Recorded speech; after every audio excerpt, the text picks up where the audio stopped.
Hi, my name's Simon Thorpe. I'm a research director with the CNRS, and I'm deputy director of the Brain and Cognition Research Centre in Toulouse in France.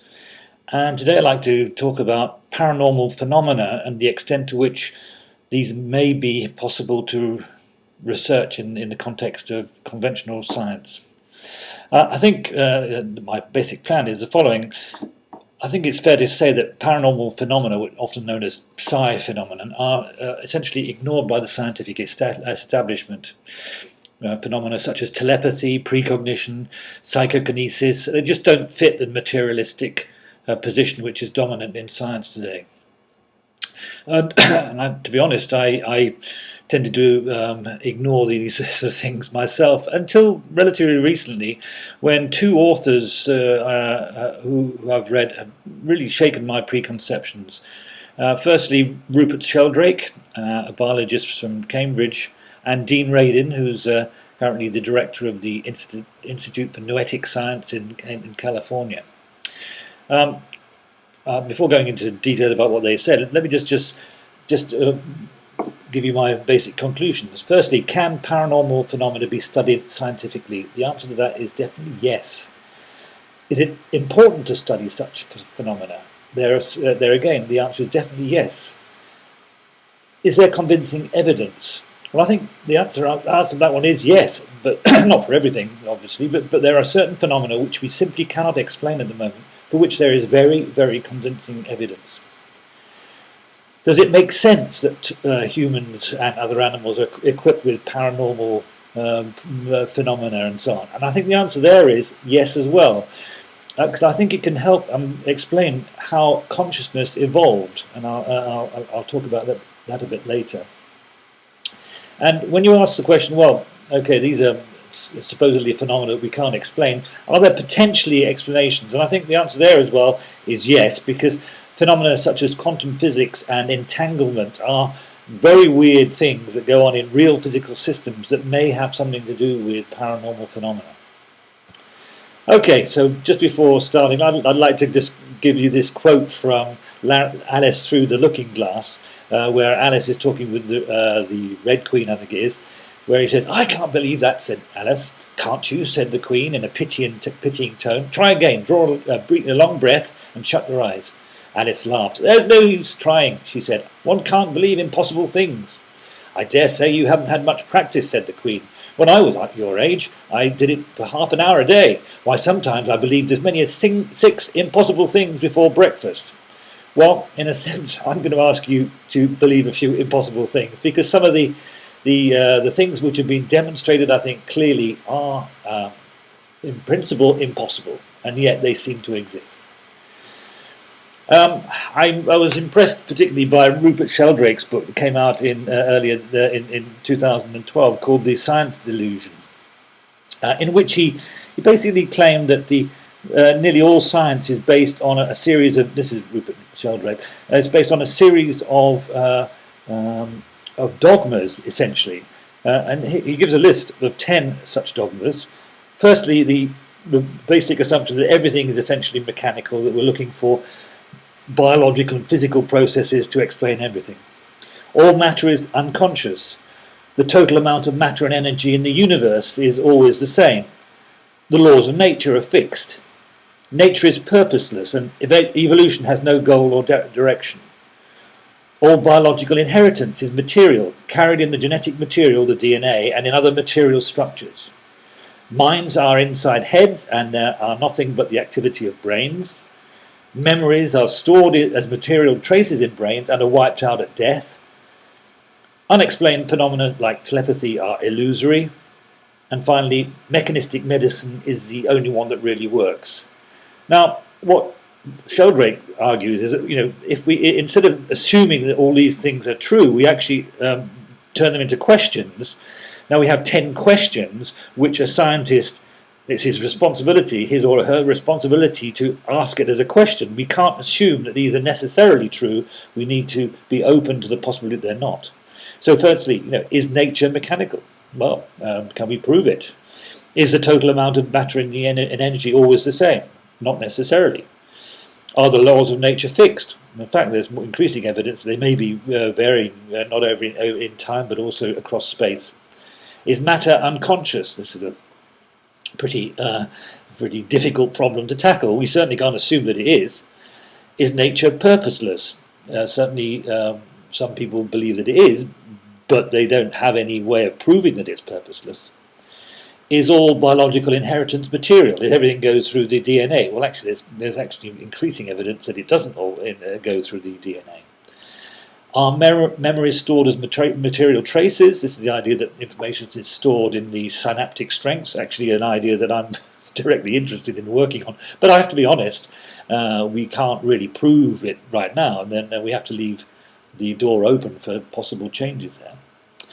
Are minds confined to brains? This is certainly what everybody assumes, but we could be open to the possibility that this is not necessarily the case. Are psychic phenomena illusory? Well, then it's the data that should be telling us, not dogmatic beliefs that it's impossible.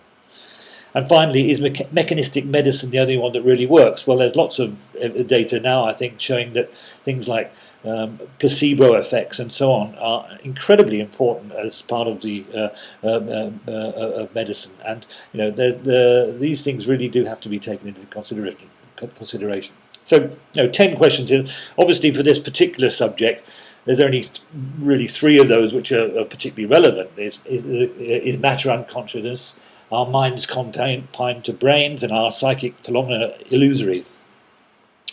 Now, my personal history of this, on this, goes back to some 35 years when I was a student at Oxford. I remember very clearly a debate between two opponents about the nature of psychic phenomena. Firstly, there was John Beloff, who was a well-known researcher in parapsychology, was the president of the British Psychical Society and so on. And he was debating with Lewis Wolpert, who's an extremely well-known biologist, very famous. He actually wrote a book recently called 6 Impossible Things Before Breakfast, in which he basically tries to explain away why people believe in religions and so on.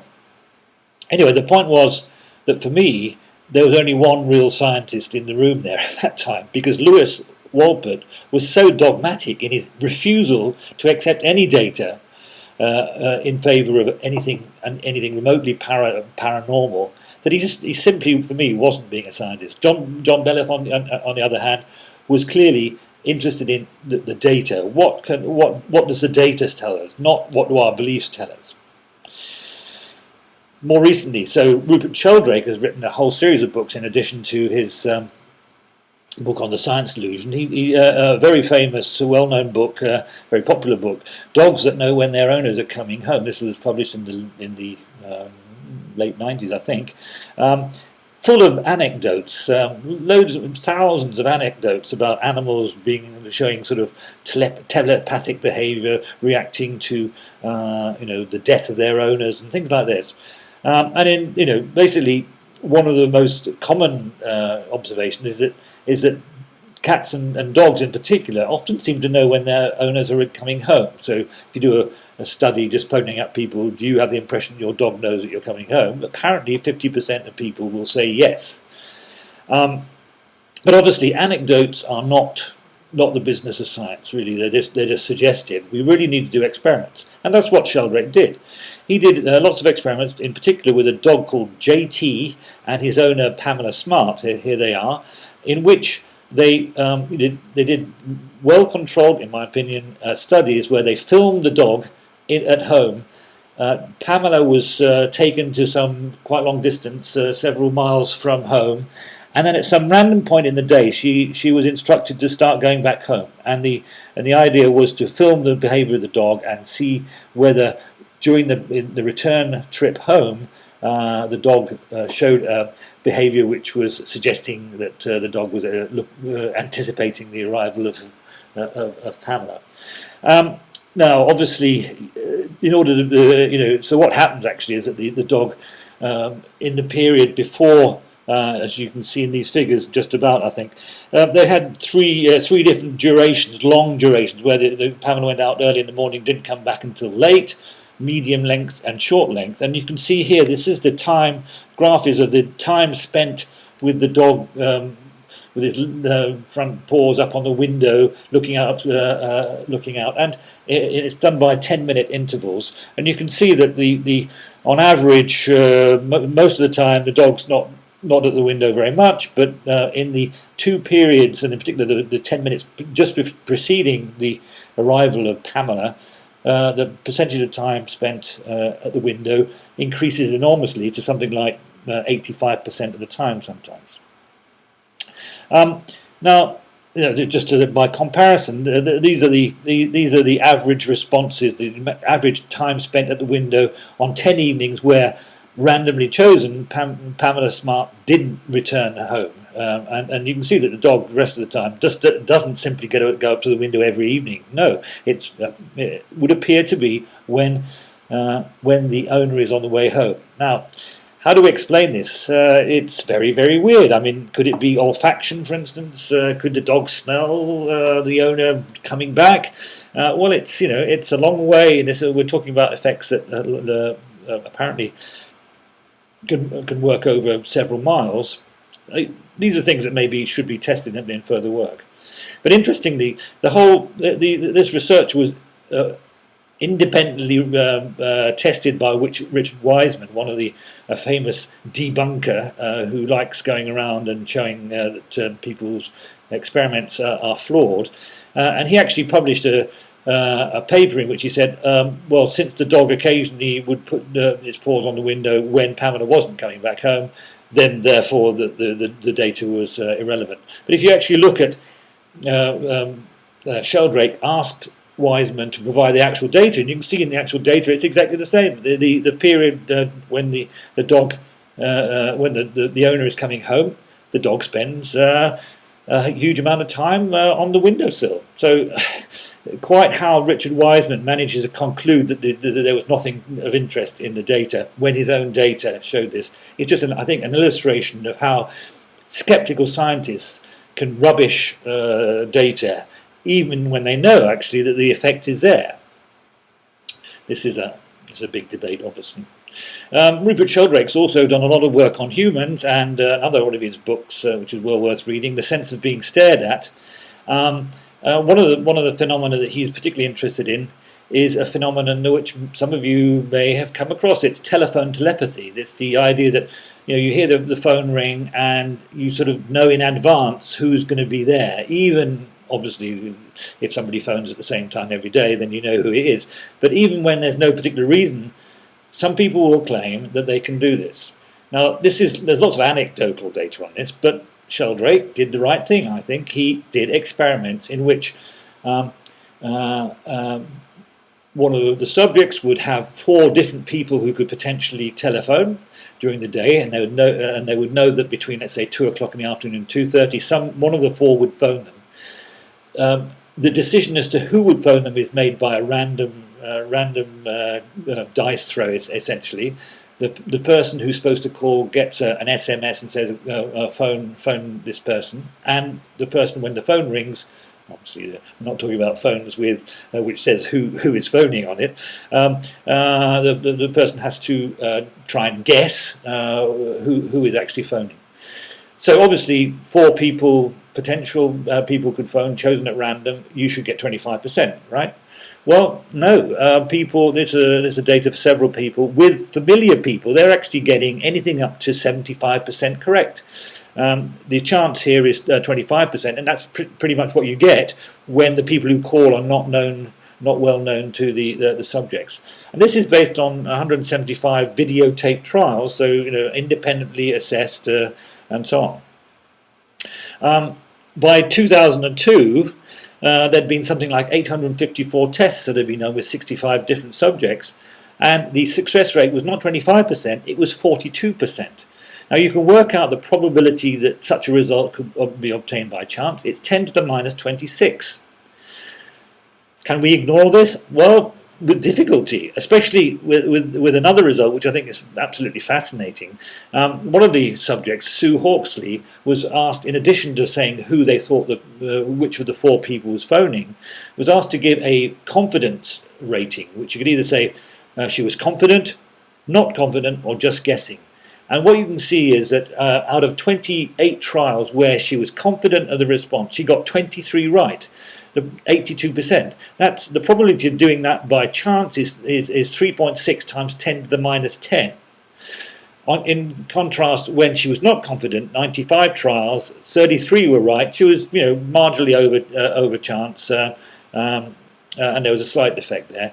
But when on the trials, the 21 trials where she was just getting, she only got 6 right. That is actually totally a chance. In other words, not only was she able to reliably say who it was at the other end of the phone on some trials, but she knew that she was going to get it right pretty much. Now, this is pretty extraordinary, and I think even more extraordinary is the fact that they've actually got some data with people who were living in countries like Australia, New Zealand, and South Africa, and who'd come back to the UK, and they were tested with people calling from the other side of the world, effectively. And there the result was 22 out of 36 trials were correct. That's 61%. Again, this is looking very, very unlikely to be due to chance. But if it's true that you can actually get this telephone telepathy effect working over 12,000 kilometers, then this really shakes up our conception of what is possible and what is not possible very seriously. The other big thing that Sheldrake worked on is the sense of being stared at. This impression that we sometimes have that somebody is looking at us, and we know that we have this sensation of having eyes in the back of your head. Well, again, this was many people have experienced this sort of thing, but to be able to prove it, you need to do proper studies. And in a whole series of studies, Sheldrake himself ran thousands of trials, and overall got 54.7% correct. Now, you might think that 54% is only just marginally above the chance of 50% in these studies. But if you've got so much data, the probability of that being obtained by chance is 1 times 10 to the minus 20. It's extremely unlikely that this could be just a fluke. And perhaps even more convincing is a series of experiments have been run at the Nemo Science Museum in Amsterdam, where they've had something like, they're testing people with the idea, do you have eyes in the back of your head? And you have 2 people, one sat in front and the other person sitting behind, and they have to sort of randomly decide whether to look or not, and then they note whether the subject reported the feeling that they were being looked at or not. They've got something like 18,700 different pairs of people, and the results are so unlikely to be produced by chance that we're talking about a probability of 10 to the minus 376. This is, this does not just go away just by saying, it's not possible, can't be true. Now, interestingly, if you look at the details of these data, what you find is, in the left-hand graph, you can see that the subject's actually only really any good if they're reporting on whether somebody is actually looking at them. In other words, they're not very good at saying that somebody is not looking at them. So they get 60% correct, nearly 60% correct, when somebody is actually looking at them, and they have to say yes. And they're almost at chance for the condition where when somebody isn't looking at them. Now, you could also ask, is this due to a few superstars who are really good at this, and the rest of the population are no good? Well, actually, no, because on the right-hand graph, it's actually plotted the number of subjects who get above equal scores. So let's say you've got 20 trials. If you get 10 correct and 10 wrong, then that doesn't mean anything. If you get 11 or more correct, then you're in the group possibly above chance. If you get 9 or less, then you're in the not good group, right? And what you find is, again, only on the looking trials, you've got something in this set of data. You've got nearly 420 odd people who were out of the group who were above totally chance levels, and far fewer who were below. So it really doesn't look as if this is something that only a few people can do. And interestingly, the Science Museum study in Amsterdam finds that it's actually young kids up to about 8 who are better at this. As if we adults, we tend to sort of ignore the possibility that we might actually be sensitive to this. Interestingly, the history of this is quite fascinating, because in fact, although since antiquity people have talked about this sort of phenomenon, back in 1898, Tichenor, was one of the founders of experimental psychology, published a paper in Science in which he said, "There's no effect. I proved it." He didn't actually show any data, so nobody can confirm whether his decision was correct, but he just basically said, no, it doesn't work. A bit later, fortunately, somebody did a study, Coover, that was published in 1913, in which he said, the effect, overall effect is not significant. I tested 10 people, and there's no effect. But in fact, if you look at Coover's data on the percentage of people who were in the 11 to 12 group versus the 0 to 9 group, you find that in fact 7 of the 10 people were in the good group, and 2 were in the bad group. There was obviously 1 who was completely a chance. In other words, it confirmed exactly the data which has been reported more recently. Sure, he didn't get a big effect. He didn't use very many subjects, but that basically put an end to research in this area for the next getting on for a century, which I think is tragic, because it really is a very interesting phenomenon. Dean Radin, he's the guy who published Entangled Minds, one of these other books that really shook me seriously. He also published an earlier book called The Conscious Universe. Dean Radin is a very interesting person. He's, I think, a really good scientist. I mean, he really looks at the data very carefully to see, what could constitute strong evidence for paranormal phenomena. So, for instance, he analysed the available data on the staring effect, the one that Rupert Sheldrake had been talking about, and he sort of compiled the complete list. At the time there were 60 studies that had been run, and you can see this is the cumulative average hit rate across the 60 studies, and you can see that the subjects on average are getting just a bit of over 54% correct. That's with a total of some 33,000 trials. So the odds against chance of that are, he says, 202 octodecillion to 1, or put otherwise, the probability is 2 to the power 10 to the power 59. That those are the odds that it could have been chance. It's just you just cannot make these data go away. Now, he also has another approach, which I think is extremely interesting. If you take the 60 studies and you produce what is known as a funnel plot, where you look at the effect size as a function of the size of the sample. So you've got log n, that's the number of measures in the sample. You get this sort of distribution you can see here, and this has a very almost for any data measurement analysis. This sort of data, you can see whether it's homogeneous. And you can see that this packet of results is shifted over to the right, so centered around 0.1.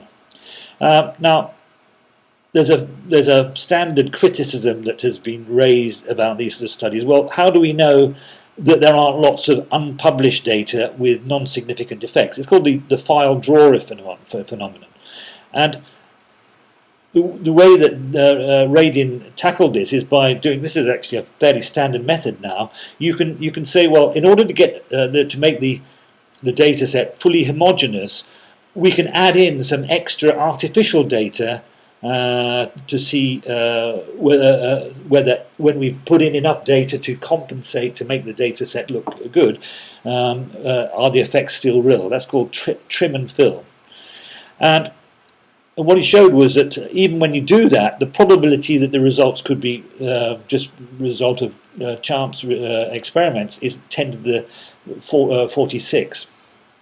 So this file draw problem, you can also put it another way. You can say, okay, we've got 60 studies with a relatively small but real effect size of 54% correct. How many non-significant studies would have to be in people's file drawers somewhere in order to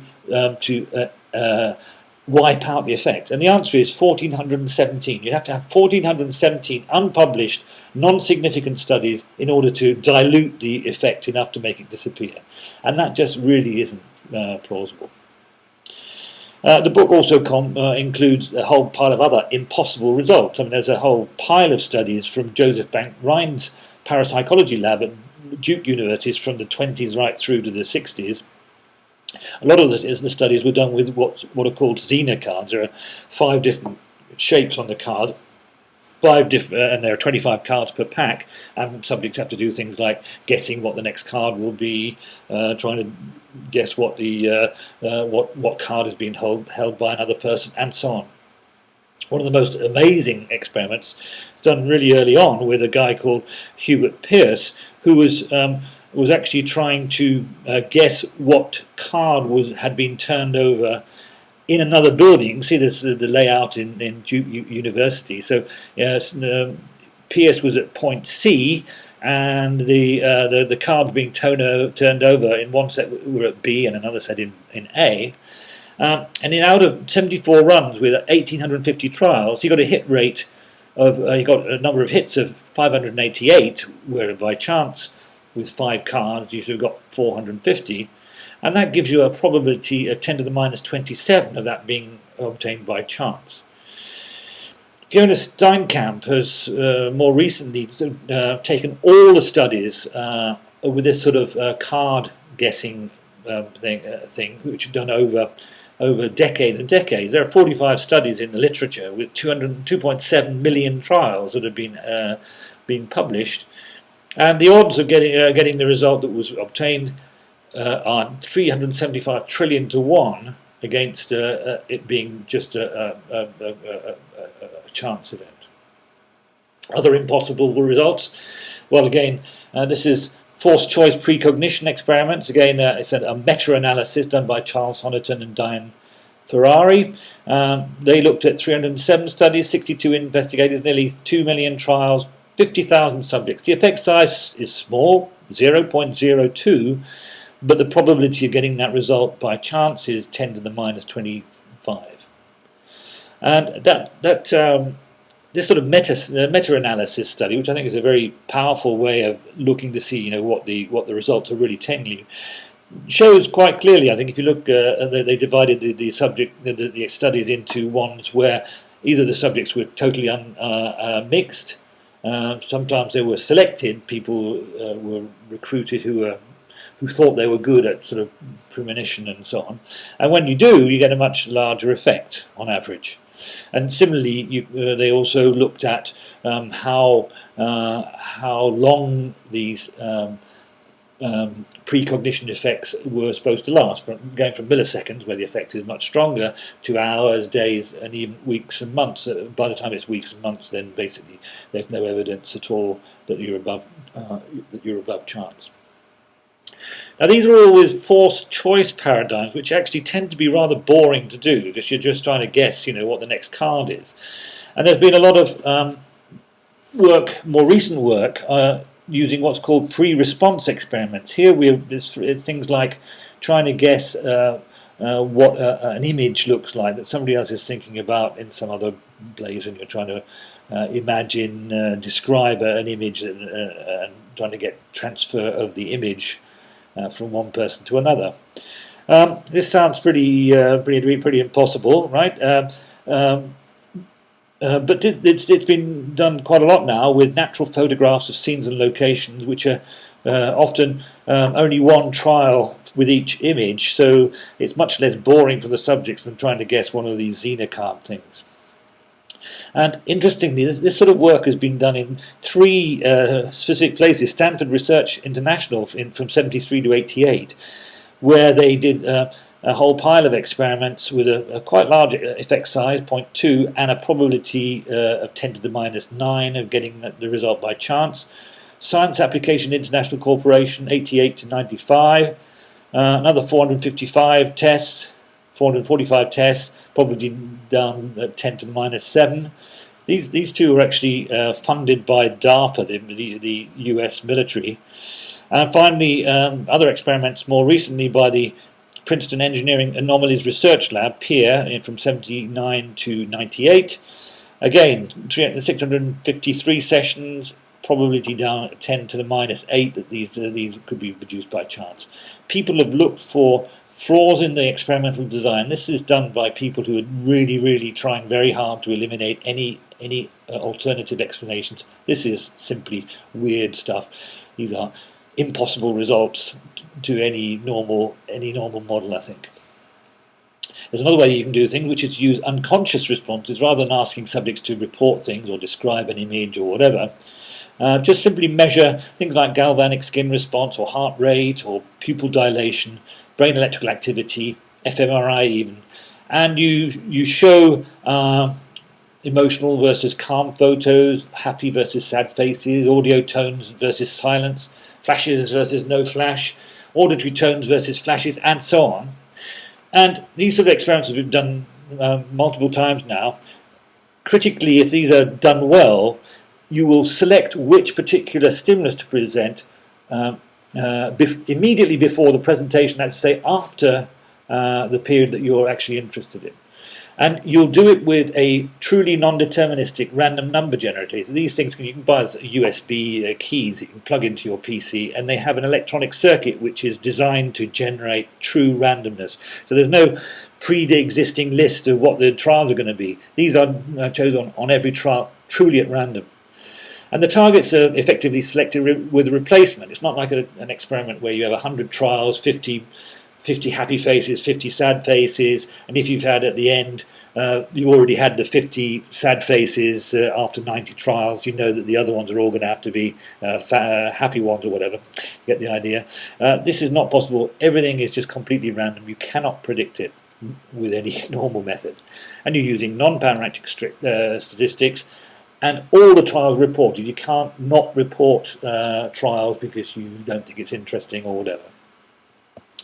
Now, there's been a meta-analysis of these of 38 studies done with this sort of result. Unfortunately, not published. Apparently, they might have difficulty getting their results published. But the mean effect size across the 38 studies, 10 to the minus 17, that it could be produced by chance, and random effect size 10 to the minus 9.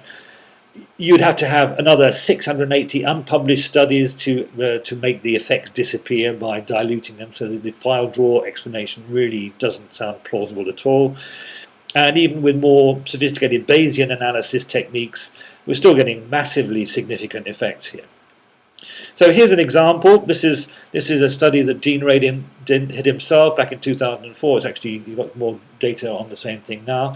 Subjects have a blank screen for 5 seconds, and the computer randomly selects a photograph, which can either be emotional or calm, presented for 3 seconds, and then the screen goes blank again. And they're recording, in this case, electrodermal responses. And here's what they find. You can see, so the 5 seconds before the stimulus, or actually 6 seconds it looks like here, at time 0 the stimulus comes on, and you can see after a couple of seconds this massive galvanic skin response, which is the emotional response to the emotional stimulus. Everybody knows about that. But the interesting thing is, if you look even before the trial starts, the black line and the grey line are actually significantly different. The difference, this is with 47 participants, 1,410 trials, and the probability of getting that size of difference by chance is 0.0004, which is getting pretty unlikely. When I saw these data, I must admit, I mean, we've done, in our own lab, we've done stuff where we measured the speed of processing in a similar sort of situation here. We flash up pictures either containing an animal or not, and we look for differences in the ERP, electrical event-related potentials of generated by the brain, and we find a difference at 150 milliseconds. But you'll see that at around 100 milliseconds, there's no difference at all. But there's a very good reason for that, because we actually do what's known as baseline correction. Before we do any analysis of these ERPs, we actually eliminate any potential differences that existed before the trial starts. In other words, we deliberately remove any possibility that we would see anything. So, I mean, I don't know, maybe Thorpe was wrong in that original study. Maybe actually there was already signs that the subjects' brains were anticipating the trial before, whether it's going to be an animal or not, before the trial starts. I couldn't tell you. We deliberately removed any possibility of trying to see that sort of effect. Another experiment from Radin's lab recently. This is actually using the same sort of electrocortical activity, measuring brain voltages recorded directly from the scalp, to unpredictable stimuli. But comparing meditators and non-meditators. So the subjects actually had a similar sort of thing. A stimulus comes on totally at random. It can be either a light or a sound, or a light and sound combined, or just blank. And we're just simply recording the brain activity before and after the stimulus comes on. As I say, the stimuli are chosen at random.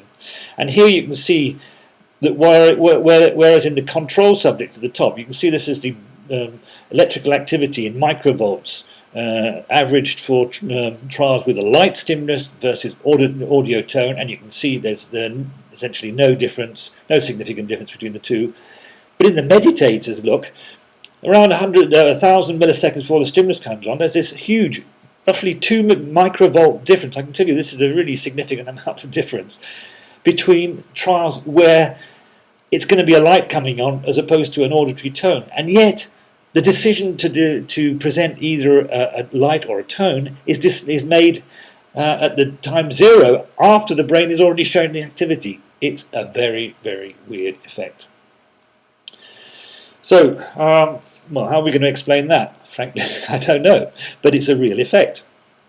And last year there was yet another paper that came out, made a very big fuss in the media by, he's now actually he's retired. Darrell Bem is a very, very well-known social psychologist from Cornell, and he finally published a paper after 7 years of research in which this is Darrell Bem here, in which he did a whole series of experiments, for instance, showing that if you ask subjects to press one of two buttons to say whether they think an image is going to come up on the left or the right of the screen, there's actually apparently they are above chance significantly about predicting whether it's going to be on the left or the right, despite the fact that the decision is taken after they press the button.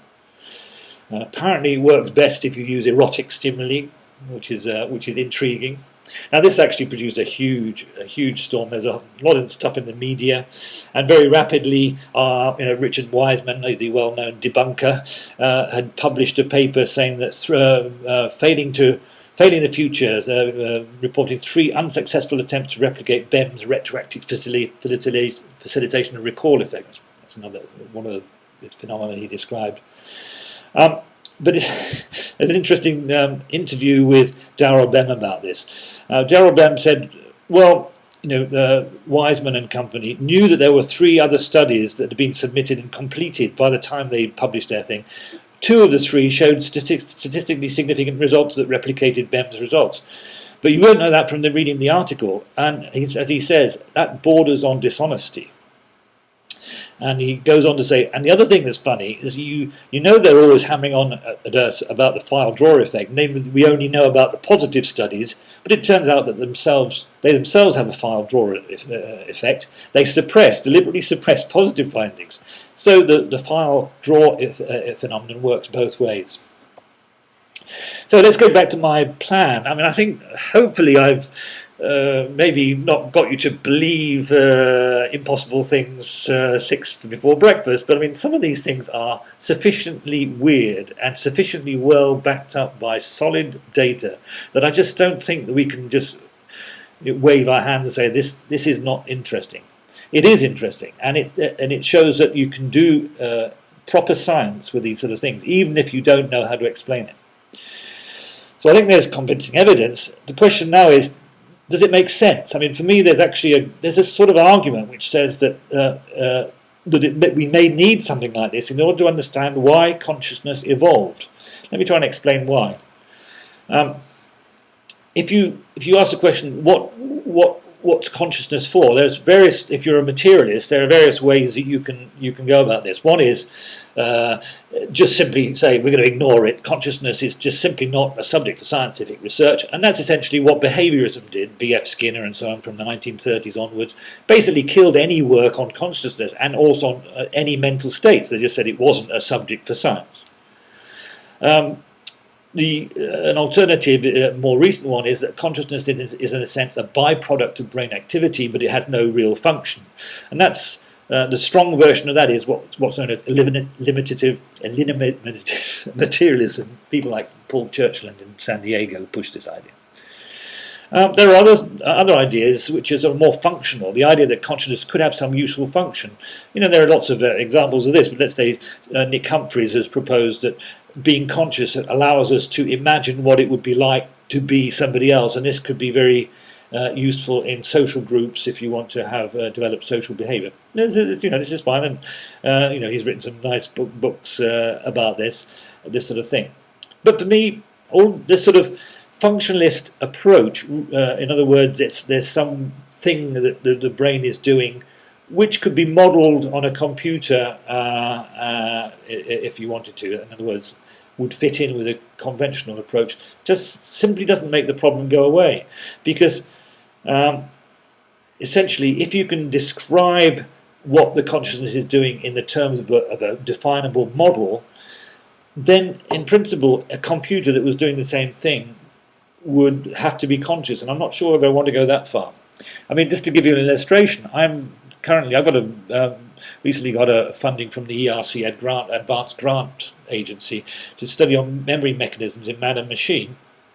And I'm going to buy a really fancy simulation system built out of these ARM core chips. Each chip, it's got a Spinnaker system. Each chip has got 18 different CPUs with the processing power of a mobile phone, basically. Then each of these boards in B, you can see these boards where there are, I think, 48 different chips, each with 18 cores on it, and I'm going to get a whole box full of these things. I'll be able to simulate 15,000 ARM processors all at the same time, simulating spiking neurons.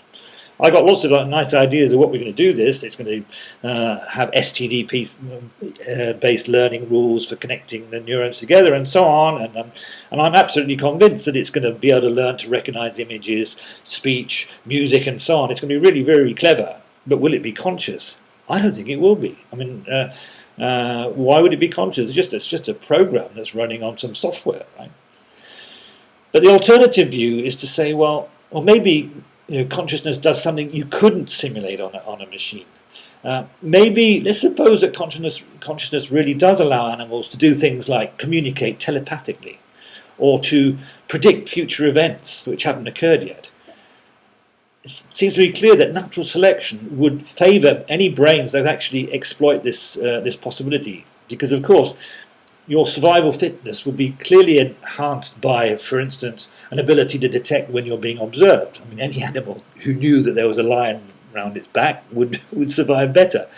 And an ability to predict a forthcoming dangerous event, like a rock falling down from above, or an ability to cooperate with other members of your social group. If you're a bunch of wolves hunting without giving signals, this would be fantastically useful if it was possible.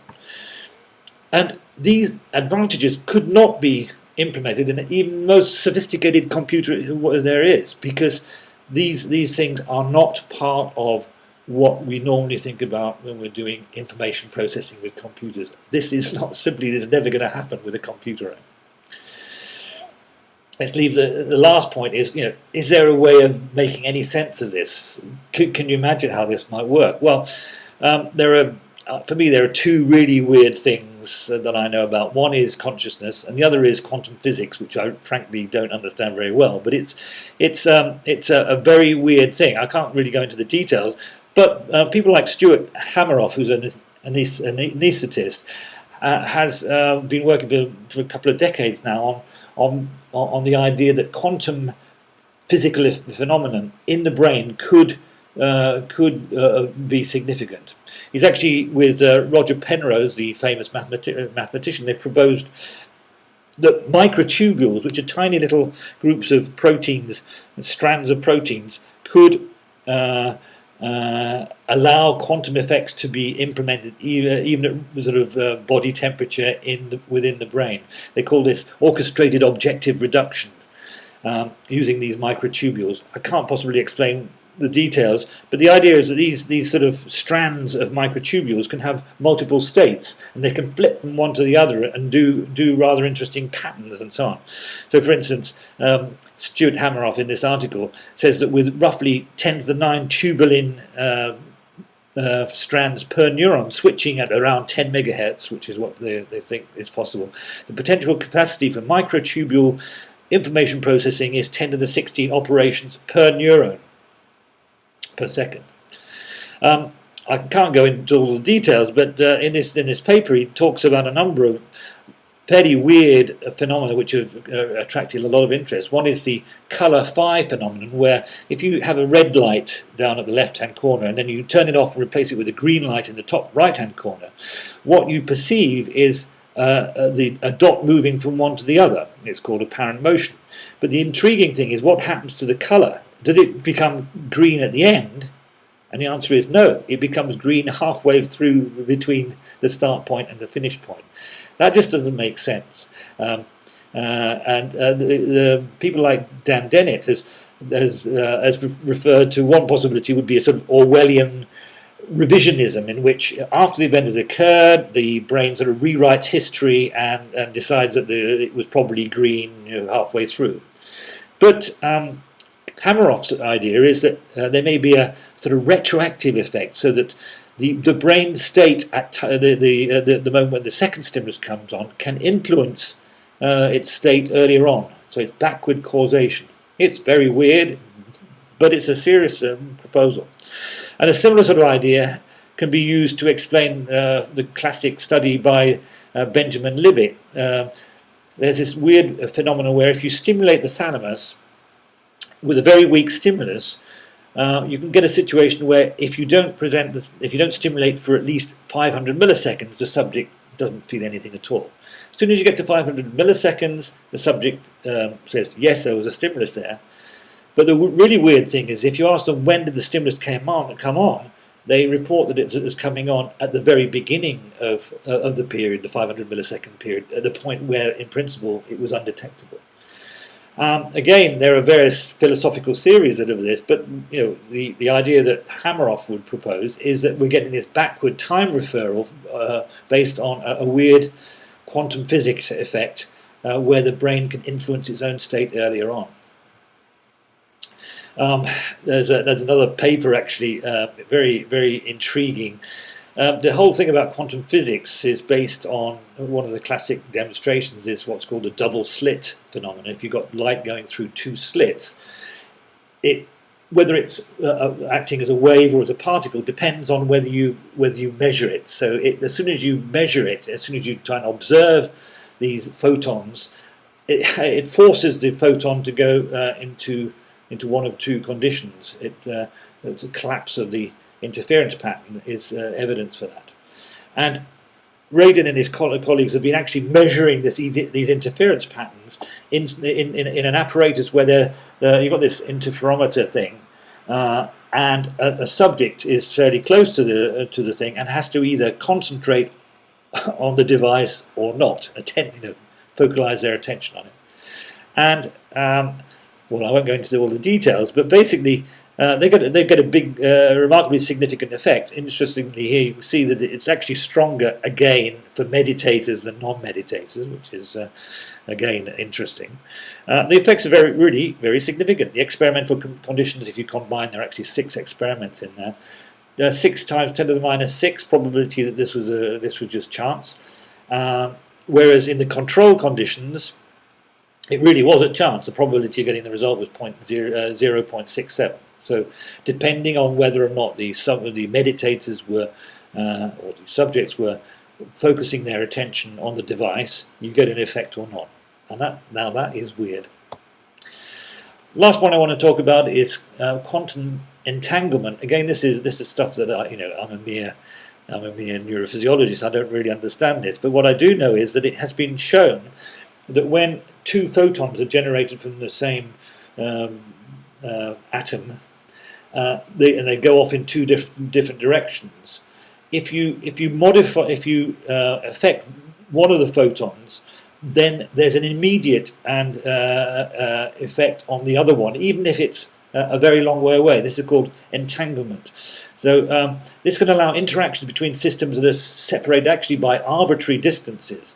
And just to give you an illustration, this is a paper that came out in Nature recently, where there are people who are actually proposing to use this as a way of communicating with zero delay across large distances. Quantum teleportation, they call it, over 143 kilometers, using this fiber optic links with photons which are entangled with each other.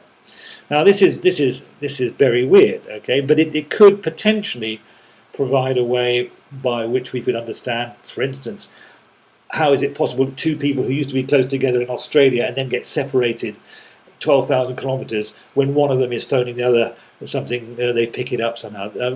We're obviously scraping around to try and find explanation, but at least in potentially there may be ways to do this. So we've seen that yes, we can study paranormal phenomena scientifically. Yes, it's important to study these phenomena because if they turn out to be really true, this is absolutely revolutionary stuff. Is there convincing evidence? Yes, I think there are for some phenomena. This doesn't mean that everything, all wacky phenomena are real, but it proves that you can work out what are real effects using scientific methods. And as I say, I think it makes sense because whereas all the conventional models of what consciousness might do, which you could implement on a computer, just simply will not account for consciousness. Here we have something which would allow consciousness to evolve if it was the method, it was related to these paranormal effects. And are there possible explanations? Well, I think yes, possibly via these sort of quantum physics effects and entanglement. So the question is, what now? Well, I'm actually quite tempted to do some experiments myself.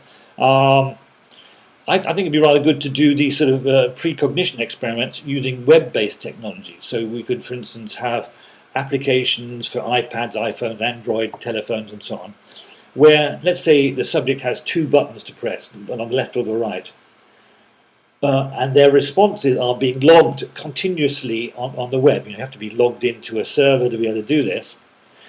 And the subject, therefore, will be pressing a button to predict what stimulus will come up, and only after they've pressed, the random number generator, which is on the server somewhere else, decides what the image or the stimulus is going to be afterwards. It could be sound versus image, as in Gene Radin's experiment. It could be erotic images on the left versus the right, as in Darrell Bem's thing. It could also be the subject's face versus blank. I mean, Glyn Humphreys has got some very interesting stuff showing that your own personal things which belong to you are somehow more salient than many other things. But in all these experiments, if the subjects perform above chance, we can keep testing them indefinitely. So, let's say, okay, the first block of 100 trials, they get 55% correct. The question is, can they keep doing that? And since we're logging the data continuously, and I think if people are able to do this at above chance, they will probably be very motivated to keep going. So the important thing is that all the data is fully public, everything gets logged, and anybody who wants to can download not only the data but also the software so they can allow replication at different sites. And then other sorts of things that you could potentially do. Well, why not do stuff on the staring effect? If you've got a modern phone, you can have a sort of FaceTime connection where you can actually see the other person. But if we rerouted that through a sort of server, and it was the experimenter or the server in the lab which decided whether the people could see each other or not, and they have to just simply guess whether the other person can see them. And again, you'd be doing this with a random number generator in the lab and logging all the data. So I think there are some interesting things that can be done. I don't know whether the results will be positive or not, but if they are positive and if they are replicable, then it's seriously interesting stuff. So, if anybody's interested in this sort of thing, do get in contact. I think hopefully within a few months we maybe have some of these applications for continuous logging of responses, and we hopefully will be able to start doing some more serious research on this, I think, fascinating question. Thanks for listening.